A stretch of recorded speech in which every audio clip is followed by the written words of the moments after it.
Little bird's first flight. Tweety is a tiny bird with soft brown feathers. She lives in a tree with her mom.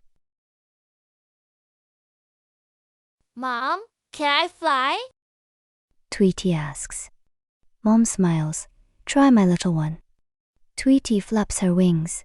Flap, flap. She falls down. Oops! She says. Mom gives her a hug. Try again. Flap, flap, flap. This time, she flies up.